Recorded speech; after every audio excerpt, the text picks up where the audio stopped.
Hi. Sometimes, you really need to connect with what you can do for others.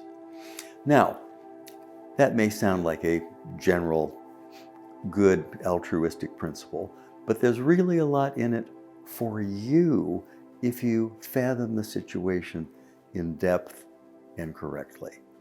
Now, there's something about saying, I'm going to do something for others, that somehow puts you in the center or gives you a particular mission or authority or position that may seem somehow egotistical. You are, after all, taking it upon yourself to do this for them. And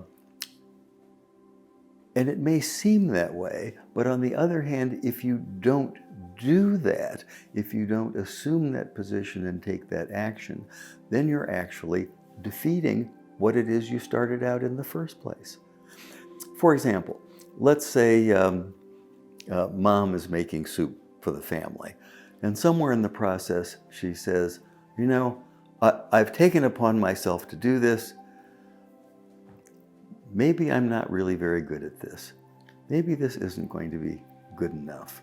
Maybe I'm just being egotistical, that I'm in this position of doing this for everyone. And of course, at that point, the soup fails and the family goes hungry. But what's important here is the notion that sometimes it's acceptable, in fact, inevitable, to be a bit egotistical in the process. Because it is about you and what you can do. And what you can do is to put all of this thinking aside, to show up and do the job, whatever that job is. Show up and do it. You can reflect on it later.